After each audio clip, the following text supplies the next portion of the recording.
Inspector గారు, పియాతి పియమైన నా గ్యామ పెజలారా, ఇందులో ఇరుక్కుంది ఆడి కూతురు ఈడి కూతురు కాదు, నా కూతురు, నా కన్న కూతురు. ఈ కేసు తాలూకు తీర్పు పోలీస్ స్టేషన్ 4 గోళ్ల మధ్యలో జరగకూడదని ఈ ఇన్స్పెక్టర్ గారు ఒప్పుకున్నందుకు గాను దీని తాలూకు తీర్పు ఈ గ్యావన్ నడిబొడ్డులో ఈ రచ్చబండ మీద ఈ ప్రజలందరి ముందు ప్రజలే తీర్పు చెప్పాలని అందరినీ కోరుకుంటూ నేను కూడా కూరుకుంటున్నాను. ఎప్పుడూ తీర్పు చెప్పేది మీరే కదా, కానివ్వండి. నిజమేననుకో, తగు మా అమ్మాయికి సంబంధించింది కదా. మీ నిజాయితీ మీద మాకు నమ్మకం ఉంది, మీరే తీర్పు చెప్పండి. ఈ ఊళ్ళో ఉన్న ఆడపిల్లలందరూ నా సొంత కూతుళ్ళు లాంటి.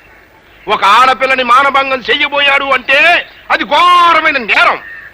దానికి నేనిచ్చే తీర్పు మా అమ్మాయి చేత 100 కొరడా దెబ్బలు తింటమో, లేక మా అమ్మాయి కాళ్ళ మీద పడి దండబెట్టి క్షమించు అని 3 సార్లు పేదయ్య పట్టం. నేను ఏ తప్పు చేయలేదు. చెయ్యని తప్పుకు ప్రాణం పోయినా క్షమాపణ కోరను. ఆహా, చెయ్యిన తప్పుకి క్షమాపణ కోరుకోవడం నామోసి అన్నమాట. అయితే చేసిన తప్పుకి కొరడా దెబ్బలు తిను. రే కొరడా.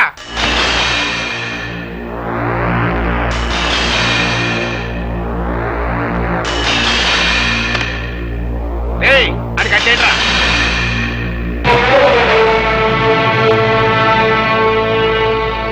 నాకు నేనుగా ఈ పంచాయతీకి వస్తే తప్ప నన్నెవ్వరూ తీసుకురాలేరు. నాకు నేనుగా దెబ్బలు తింటే తప్ప నన్ను కట్టి కొట్టే మునగాడు ఈ చుట్టుపక్కల లేడు.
ఆవేశం తగ్గిందా?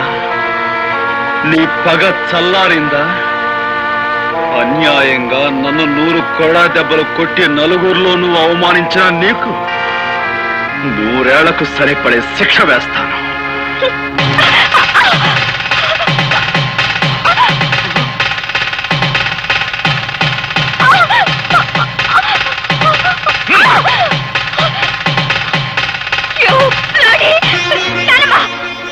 తప్పమ్మా, నీ పెళ్లి జరిగిపోయింది.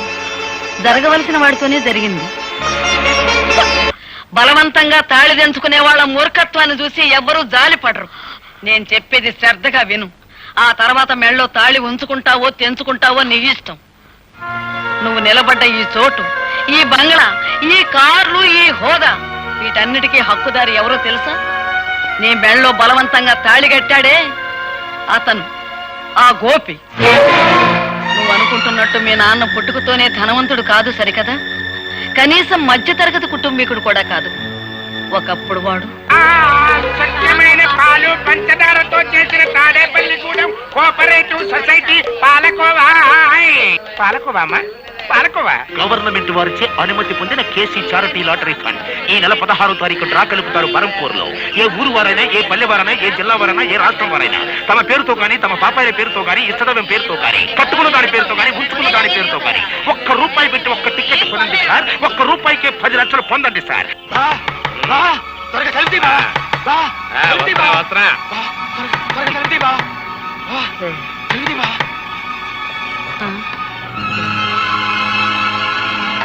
బావా నేను వద్దంటేందుకు కొద్దీ నాకు టికెట్ అంట కట్టావా తీరా పేపర్లో చూసేసరికి దానికి ఫస్ట్ ప్రైజ్ వచ్చింది బావా రా. 10 లక్షలే అదే కంగారుగా ఉంది బావా టికెట్ మార్చుకునే లోపల ఎవరికైనా తెలిస్తే ఏం ప్రమాదం ముంచుకొస్తుందోనని భయంతో కంగారు పడి నిద్ర పట్టుకుని నీ సలహా కోసం నా పరిగెత్తుకొచ్చాను బావా బాబా భగవంతుడే పిచ్చోడు కాదయ్యా ఎవరిని ఎక్కడికి చేర్చాలో అక్కడికి చేరుతాడు.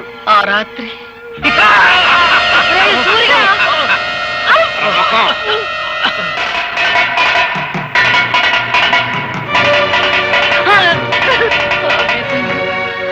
నా కూతురు బిడ్డను నిర్దాక్షిణ్యంగా వెతికి వదిలేయాల్సి వచ్చింది. ఆ లాటరీ టికెట్ మార్చుకుని మీ నాన్న లక్షాధికారి అయ్యాడు. ఇదిగో బాబు. ఇది ఉంచండమ్మా. ఎందుకు బాబు? మళ్ళీ నా చేతికి డబ్బందిన తర్వాత విడిపించి తీసుకెళ్తానమ్మా. తాకట్ట? అదేమిటి బాబు? లేదమ్మా, నా తృప్తి కోసం.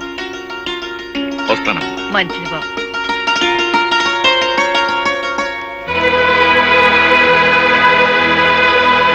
పాపారాయుడు!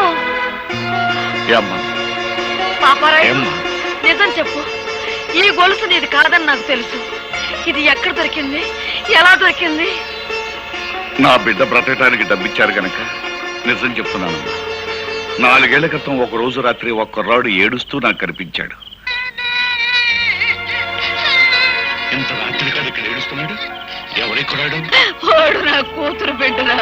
ప్రేమతో అన్ని కనుక ఇంటికి తీసుకొచ్చావా నీ అల్లుణ్ణి సంపి మొసలికేసినట్టు ఆన్ని కూడా వేసేస్తా, జాగ్రత్త. ఆడు పరమ కషాయ మడిసిలా ఉన్నాడు.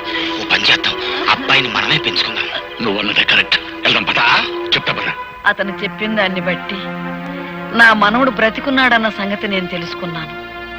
ఆ తర్వాత ఇంకొక సంగతి కూడా తెలిసింది. మన ఇంట్లో పని మనిషితో మీ నాన్న సంబంధం పెట్టుకున్నాడని, ఆవిడ ఒక బిడ్డని కని ఆసుపత్రిలో ఉందని నాకు తెలిసింది. మీ కుటుంబానికి మీ హోదాకి నేను తగనని తెలుసమ్మా. కానీ నేను చేసిన తప్పుకు నా కన్న బిడ్డను అనాథం చేయకండమ్మా. ఈ బిడ్డ బాధ్యత మీ చేతుల్లో పెట్టి వెళ్ళిపోతున్నానమ్మా. పని మనిషి వదిలిపెట్టి వెళ్ళిన ఆడపిల్ల మరెవరో కాదమ్మా, నువ్వే.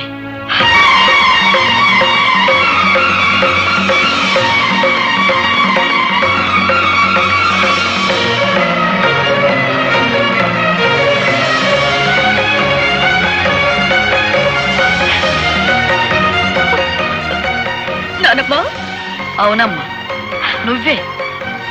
ఎప్పుడు చెప్పు? దైవ నిర్ణయం వల్ల నీ బావని మెళ్ళో బలవంతంగా కట్టిన ఈ తాళిబొట్టు ఉంచుకుంటావో తెంచుకుంటావో నువ్వే నిర్ణయించు. మీ నాన్న అర్జెంటుగా నీకు పెళ్లి చేయాలని ఏర్పాట్లు చేస్తున్నాడు.